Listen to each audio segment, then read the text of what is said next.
যদি আজকে মনের এবং মুখের কথায় প্রকৃত ঐক্য এবং সংহতি আমরা জানাতে পারি, তাহলে আওয়ামী লীগ যেভাবে পালাতে বাধ্য হয়েছে, 14 দলের সাথে তাদের দোসররাও পালাতে বাধ্য হবে। কিন্তু আমি অবশ্যই এটা মনে করতে চাই, আজকের এখানে মুখের কথার সাথে আমাদের বুকের কথারও মিল থাকতে হবে।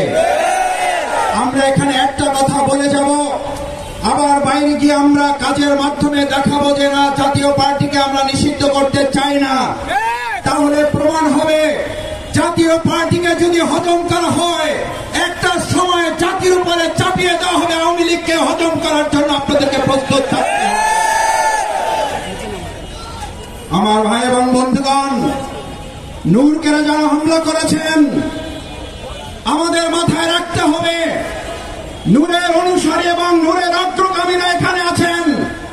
আজ নূরকে আক্রান্ত করে যদি তারা পার পেয়ে যায়, শফিকুল ইসলাম মাসুদ সহ আজকের এখানে সমিতির নেতৃবৃন্দ মাথায় যেন রাখে, আপনাদেরকে রক্তাক্ত হওয়ার জন্য প্রস্তুতি নিতে হবে।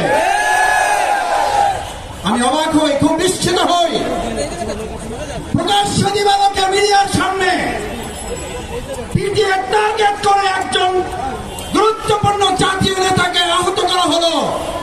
তার জন্য আপনারা যে কমিটি করেন, আমার আপত্তি নাই, কিন্তু এতদিনে সেই মিডিয়ার সামনে চিহ্নিত লোকগুলো গ্রেপ্তার না হওয়া শুধু অসুরি সরকার নয়, এই জুলাই 14 তারিখে রীতিমতো অপমান এবং লাঞ্ছিত করার সামনে আপনারা নূরকে আঘাত করেন নাই, আপনারা আবু সাঈদ মুক্তার পরিবারকে আঘাত করেছেন, আপনারা জুলাইয়ের চেতনাকে আঘাত করেছেন।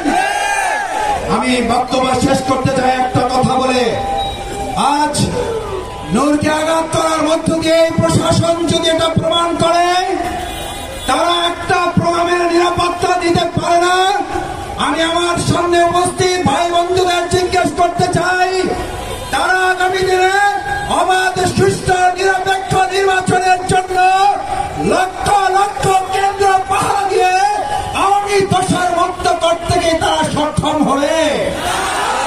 আসুন, বিচার এবং সংস্কারের প্রশ্ন সেই জন্য এসেছিল।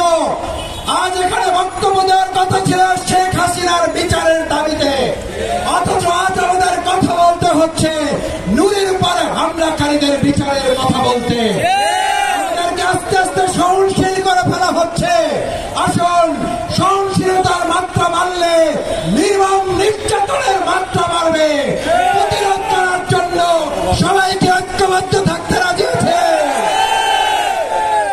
সে আহ্বান জানিয়ে আমার কথা শেষ করছি। আল্লাহ হাফেজ। বাংলাদেশ জিন্দাবাদ, গণ অধিকার পরিষদ জিন্দাবাদ, বাংলাদেশ জামাত ইসলামী ঢাকা মহানগরী দক্ষিণ জিন্দাবাদ।